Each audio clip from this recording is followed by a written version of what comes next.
नमस्कार। भारत का संविधान ये सिर्फ नियमों और कानूनों की एक मोटी सी किताब नहीं है। सोचिए, ये एक तरह का जीवंत कवच है। एक ऐसा कवच जो 1 अरब से ज्यादा लोगों की जिंदगी, उनकी आजादी और उनके सम्मान की रक्षा करता है। और इस कवच का सबसे मजबूत हिस्सा सिर्फ एक अकेला अनुच्छेद है। ये शब्द ये किसी और के नहीं बल्कि खुद संविधान के निर्माता डॉक्टर बी.आर. अम्बेडकर के हैं। तो सवाल ये उठता है कि आखिर वो कौन सा अनुच्छेद है जिसे उन्होंने संविधान की आत्मा और हृदय मतलब the very heart and soul का दर्जा दिया। चलिए आज इसी की पड़ताल करते हैं। ठीक है, तो इस सवाल का जवाब छिपा है संविधान के उस हिस्से में जिसे हम मौलिक अधिकार या फंडामेंटल राइट्स कहते हैं। पता है, इन्हें भारत के संविधान का मैग्ना कार्टा भी कहा जाता है, यानी अधिकारों का एक महान चार्टर। तो ये मौलिक अधिकार हैं क्या? देखिए, सीधे सादे शब्दों में कहें तो ये संविधान के पार्ट 3 में दिए गए वो बुनियादी अधिकार हैं जो हर नागरिक को मिलते हैं। और इनकी सबसे बड़ी ताकत, सबसे जरूरी बात यह है कि ये सिर्फ कागज पर लिखे वादे नहीं हैं, इन्हें कानून द्वारा लागू किया जा सकता है। मतलब अगर सरकार भी इन्हें छीनने की कोशिश करे तो कोई भी नागरिक सीधे अदालत का दरवाजा खटखटा सकता है। और यही वो चीज़ है जो मौलिक अधिकारों को इतना ज्यादा पावरफुल बनाती है, खास तौर पर जब हम इनकी तुलना नीति निर्देशक तत्वों यानी डायरेक्टिव प्रिंसिपल से करते हैं। फर्क बिल्कुल साफ है। डायरेक्टिव प्रिंसिपल सरकार को सलाह देते हैं कि उन्हें क्या करना चाहिए, ये राज्य के कर्तव्य हैं। लेकिन मौलिक अधिकार ये नागरिकों के हक हैं, और अगर इनका उल्लंघन हो तो अदालत जाया जा सकता है। असली शक्ति यही है। तो अब हम आते हैं उस एक अनुच्छेद पर जो इस पूरी कहानी के बिल्कुल सेंटर में है। एक ऐसा अनुच्छेद जो एक छोटे से बीज जैसा है, लेकिन जिससे अधिकारों का एक विशाल पेड़ उगाया है। जी हाँ, हम बात कर रहे हैं अनुच्छेद 21 की।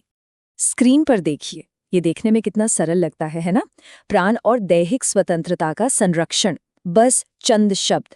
लेकिन इन्हीं चंद शब्दों का मतलब भारत के सर्वोच्च न्यायालय ने समय के साथ इतना फैला दिया है कि आज ये हमारे सबसे अहम अधिकारों की नींव बन चुके हैं। इस अनुच्छेद की अहमियत का अंदाजा आप बस इसी बात से लगा सकते हैं कि ये उन 2 मौलिक अधिकारों में से एक है। दूसरा है अनुच्छेद 20, जिसे राष्ट्रीय आपातकाल यानी नेशनल इमरजेंसी के दौरान भी सस्पेंड नहीं किया जा सकता। मतलब कुछ भी हो जाए, जीवन और व्यक्तिगत स्वतंत्रता का अधिकार किसी भी नागरिक से कभी नहीं छीना जा सकता। तो सवाल ये उठता है कि इन चंद शब्दों का दायरा इतना फैला कैसे? बस यहीं से ये कहानी और भी ज्यादा दिलचस्प हो जाती है। और इसका पूरा श्रेय जाता है हमारी न्यायपालिका की दूरदर्शी सोच को। तो न्यायपालिका के सामने सवाल ये था कि जब संविधान जीवन के अधिकार की बात करता है तो उसका असली मतलब क्या है? क्या सिर्फ सांस लेते रहना, किसी जानवर की तरह बस जिंदा रहना, क्या यही जीवन है? और इसी सवाल पर भारत के सर्वोच्च न्यायालय ने एक ऐतिहासिक फैसला दिया। उन्होंने कहा, जीवन के अधिकार का मतलब सिर्फ जीवित रहना नहीं है, इसका मतलब है मानवीय गरिमा के साथ जीना, एक सम्मानजनक जीवन। और इस एक व्याख्या ने सच में सब कुछ बदल कर रख दिया। और इस एक सोच ने अधिकारों का एक पूरा संसार ही खोल दिया। गरिमा के साथ जीने का मतलब सिर्फ सम्मान नहीं है, बल्कि वो सब कुछ है जो एक सार्थक जीवन के लिए जरूरी है। जैसे कि गोपनीयता का अधिकार मतलब राइट टू प्राइवेसी, एक साफ सुथरे पर्यावरण का अधिकार, आश्रय का अधिकार, आजीविका का अधिकार, और यहाँ तक कि सोचिए चैन की नींद सोने का अधिकार भी। ये सभी आज अनुच्छेद 21 की छतरी के नीचे आते हैं। चलिए, ये तो हुई अधिकारों की बात।